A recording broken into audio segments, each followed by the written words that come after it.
Depuis le temps que j'apprends les langues étrangères, j'aime écouter et regarder ce que font les autres.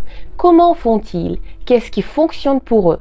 Parce que si ça a fonctionné pour eux, il y a des chances que ça fonctionne pour moi. Ça ne veut pas dire que absolument toutes les méthodes conviennent à absolument tout le monde. C'est pourquoi il est important d'en écouter plusieurs, d'en tester plusieurs, pour au final en choisir une qui convient spécifiquement à vous.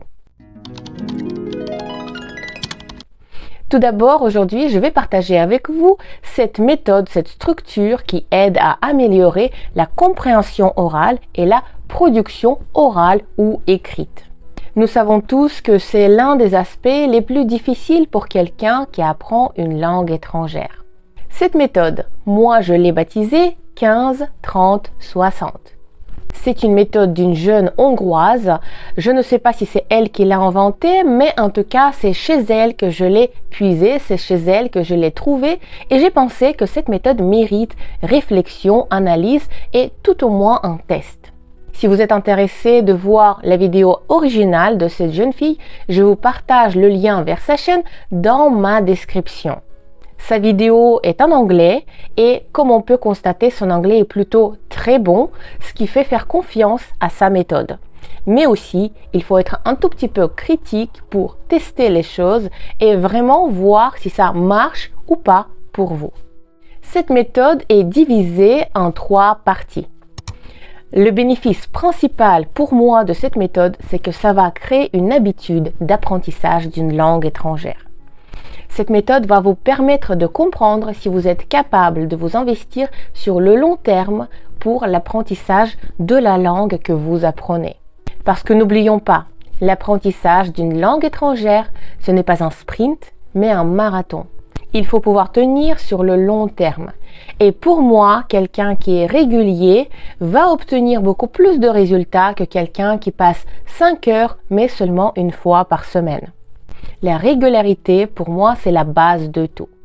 Qu'est-ce qu'il faut pour réaliser cette méthode? Tout d'abord, un minuteur, éventuellement un stylo et un crayon, mais aussi une préparation, une recherche de différents podcasts, différentes vidéos, Spotify, YouTube, TikTok, n'importe quoi, des films, tout ce que vous voulez, tout ce que vous aimez, tout ce que vous êtes capable, autant soit peu, de comprendre et de reproduire. La première étape dure 15 minutes. Pendant ces 15 minutes, vous allez dédier 13 minutes à l'écoute de votre podcast, de votre vidéo. Vous allez mettre le minuteur pour être précis et vous allez également passer 2 minutes restantes à produire ce que vous avez entendu. Si vous avez du mal à parler, tout d'abord, les 2 minutes, vous pouvez consacrer à écrire, à reproduire par écrit ce que vous avez compris de la vidéo. Pour moi, l'écriture, c'est une conversation lente. Vous avez le temps de réfléchir à ce que vous avez entendu, à ce que vous avez compris et à comment l'expliquer à quelqu'un d'autre. Vous pouvez également parler si vous vous en sentez capable. Vous pouvez par exemple parler à quelqu'un d'autre, mais aussi à vous-même. Et une bonne astuce que partage cette jeune fille, c'est d'enregistrer un message vocal pour vous-même. Si vous passez ces 15 minutes d'apprentissage dans un transport en commun, évidemment, c'est compliqué de s'installer, de sortir un papier, un stylo, etc. Et si vous parlez tout seul dans le vide à personne d'autre, ça pourrait paraître bizarre aussi et tout le monde n'est pas à l'aise avec ça. Mais si vous sortez votre smartphone et que vous essayez d'enregistrer un message vocal comme si c'était pour un ami, mais en fait c'est pour vous-même, vous passerez inaperçu. Attention, dans cette méthode, il est très important d'être rigoureux. Pour vous, c'est un défi. D'aller du début jusqu'à la fin de ce défi ne sera pas si facile que ça.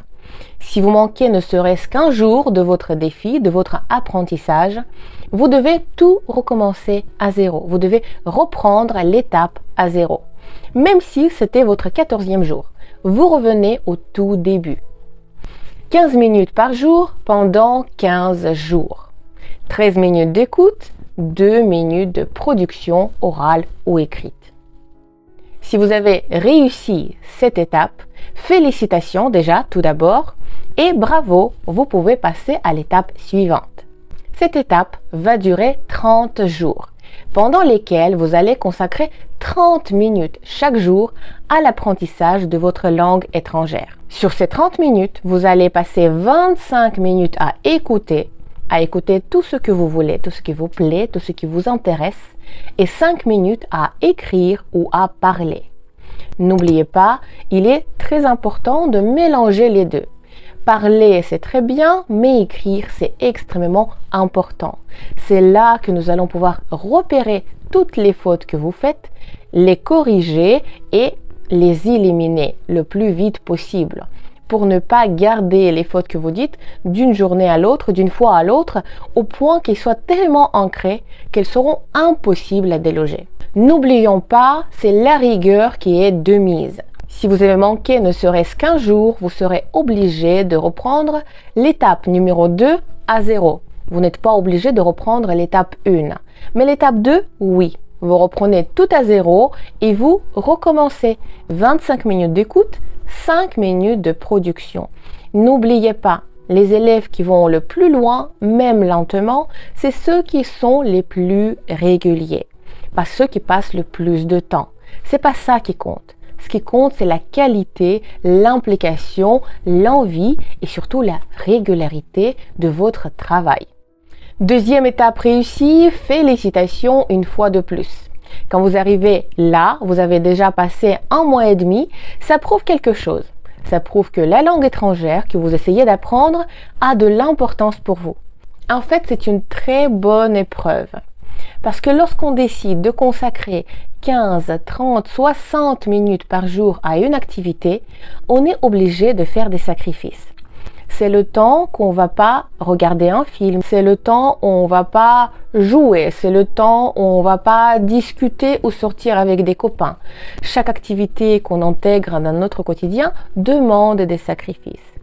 Est-ce que ce sont des sacrifices importants pour vous, difficiles à faire? Vous verrez bien. Cette épreuve vous montrera si vous en êtes capable. Et moi, je pense que tout le monde en est capable. Si nous trouvons les bonnes motivations et si nous comprenons bien pourquoi nous le faisons. Même si c'est uniquement par plaisir, il faut quand même être rigoureux. Parce que si votre activité ne vous donne aucune satisfaction et aucun résultat, vous ne pourrez pas continuer très longtemps. Le résultat est quand même très important, même si c'est uniquement par plaisir. Eh bien, vous avez réussi votre étape numéro 2 et vous passez à l'étape numéro 3. Cette étape va durer 30 jours, un mois entier. Pendant ce mois, vous allez consacrer 1 heure de votre temps à l'apprentissage de la langue. Vous allez passer 45 minutes à écouter et 15 minutes à produire. J'insiste sur le fait qu'il faut également écrire et parler, combiner les deux comme vous voulez, mais c'est important que vous puissiez écrire dans la langue. Lorsqu'on écrit, nous pouvons décomposer lettre par lettre chaque mot et parfois aussi corriger notre prononciation. Les langues que nous apprenons aujourd'hui, ce ne sont pas les langues uniquement orales. On sera obligé, quoi qu'il arrive, d'écrire dans ces langues. Et n'oubliez pas, lorsque nous passons un examen d'une langue étrangère, on évalue 4 aptitudes, 4 savoir-faire dans ces langues. Vous êtes obligé de savoir comprendre ce qu'on vous dit, parler vous-même, comprendre ce que vous lisez et écrire vous-même. C'est pourquoi j'insiste autant sur l'écriture. La production écrite n'est pas du tout plus facile que la production orale. Mais pour quelqu'un qui ne se trouve pas dans le pays de la langue qu'il apprend, la production orale est quand même assez compliquée également. Vous voyez, cette méthode vous demandera au total 2 mois et demi. Et tout le monde n'arrivera pas jusqu'au bout. Mais si vous l'avez fait, vous pouvez continuer cette étape ad vitam aeternam autant que nécessaire, le plus longtemps possible, jusqu'à ce que vous sentiez que vous n'avez plus besoin de travailler à proprement parler une langue, mais la pratiquer au quotidien, et si surtout vous avez cette possibilité de la pratiquer au quotidien. Là, bien sûr, c'est parfait. Mais si vous êtes en dehors du pays où l'on parle cette langue, vous serez toujours un peu obligé d'entretenir pour ne rien perdre, pour ne rien oublier. Pour moi, cette méthode est bonne en particulier pour quelqu'un qui parle déjà un tout petit peu la langue étrangère, qui connaît un petit peu de base et qui, en écoutant un podcast ou une vidéo, comprend un petit peu, ne serait-ce que les grands principes de cette vidéo. Ici, on parle surtout de la possibilité de la compréhension orale et de la production écrite et orale. Vous voyez, on ne se consacre pas à d'autres aspects de la langue. Mais pour quelqu'un qui est totalement débutant, comment faire? Comment faire pour apprendre une langue étrangère en utilisant cette méthode? Eh bien, moi, je vous conseille d'organiser votre structure un tout petit peu différemment. Pour un débutant, je conseille à ce premier niveau des 15 minutes pendant 15 jours, consacrer ces 15 minutes à étudier l'alphabet, à écouter de très simples dialogues, à faire peut-être un repérage du vocabulaire le plus utilisable. Vous pouvez utiliser Quizlet pour créer vos cartes ou trouver des cartes avec les mots Anki également pour utiliser et intégrer le vocabulaire le plus utilisé de la langue que vous apprenez. Révisez-le régulièrement, chaque jour, ne serait-ce qu'une fois un tour dans les cartes et continuez à apprendre à lire, à écrire pour commencer à maîtriser et vous repérer dans cette langue. Lorsque vous passez au niveau 2, je vous conseille de repérer la liste de grammaire nécessaires pour maîtriser la langue. Commencez par visionner des vidéos, pourquoi pas, des manuels. Ici, il ne s'agit pas de maîtriser parfaitement le point grammatical dont on parle, mais surtout, petit à petit, pendant un mois, découvrir et avoir une idée de la structure grammaticale de la langue. Même si tout n'est pas automatisé pour vous, même si vous n'êtes pas encore capable d'utiliser ces structures correctement par vous-même, vous pouvez vous rendre compte de pourquoi on dit comme ça.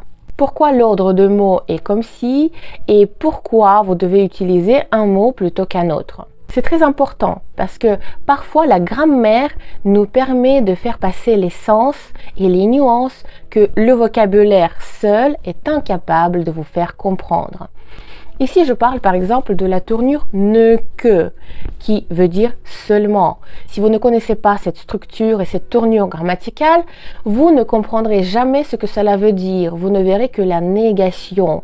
Il ne parle que l'anglais, il parle seulement anglais. Ces nuances-là, nous ne pouvons les comprendre qu'en apprenant la grammaire. Ce sera important. Même si votre objectif est de seulement parler la langue, vous ne pouvez pas échapper à l'aspect grammatical de cette langue.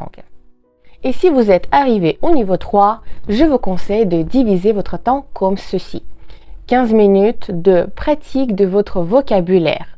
Faites des cartes, vos cartes à vous avec le vocabulaire sur Quizlet ou sur Anki. Ensuite, vous pouvez aussi continuer à étudier la grammaire, ce qui sera nécessaire. Même si vous faites ne serait-ce qu'un exercice chaque jour, au bout de 30 jours, vous aurez fait 30 exercices. Vous aurez peut-être automatisé 30 aspects grammaticaux. Et vous allez voir, petit à petit, vous allez y arriver. Et sur les 30 minutes qui restent, passez 25 minutes à écouter des podcasts simples, des podcasts peut-être traduits et 5 minutes à écrire ou à reproduire ce que vous avez entendu. On ne parle pas véritablement à reproduire le langage, à raconter, mais peut-être noter ce vocabulaire et pouvoir l'écrire et le prononcer. Vous vous entraînez à parler, à imiter celui qui parle. Sa vitesse, son intonation, vous vous transformez en un acteur qui doit parfaitement imiter un autre personnage. Lorsqu'on me dit comment j'ai fait pour travailler mon accent, pour ne pas avoir un accent à couper au couteau, c'était comme ça que j'ai travaillé le français. J'ai écouté et j'ai essayé de répéter le plus proche possible de celui qui parle. La même vitesse, la même intonation, la même articulation, la même accentuation, accentuer les mêmes mots que prononce la personne qui parle. C'est comme ça que l'on apprend. Si nous ne travaillons pas spécifiquement la prononciation, si nous ne nous obligeons pas à prononcer les mots de la langue que nous apprenons, nous ne pourrons jamais parler. C'est pourquoi sur ma plateforme, lorsque les gens font des exercices, il y a énormément d'exercices de prononciation, de lecture, de récit, lorsqu'on a assez de bagages pour ça. Et à chaque fois que vous faites un exercice comme ça, j'écoute et je vous fais un retour si nécessaire, si quelque chose ne va pas. Parce que la compréhension orale et la production orale sont les aspects les plus difficiles lorsque nous apprenons la langue en étant en dehors du pays où l'on parle cette langue. Nous sommes obligés de nous forcer à le pratiquer, ne serait-ce qu'avec nous-mêmes, si nous n'avons pas d'autres interlocuteurs. Je vous conseille tout de même de trouver peut-être un petit groupe avec qui vous pourrez partager vos doutes, vos difficultés d'apprentissage, tout pour vous sentir soutenu. N'hésitez pas à vous faire un petit calendrier pour marquer chaque étape franchie. Ainsi, votre progression sera plus visuelle et vous pourrez être réellement fier de vous parce que vous pourrez mesurer le temps que vous aurez passé à étudier la langue de votre choix. Pour finir, je vous remercie d'avoir regardé ma vidéo, de l'avoir likée et partagée avec vos amis. N'hésitez pas à faire un tour sur mon site pour voir ce que je vous propose pour apprendre le russe ou le français. Et moi, je vous souhaite d'apprendre les langues sans stress, avec plaisir et avec de la rigueur pour ne manquer aucun jour de travail, pour obtenir des résultats remarquables.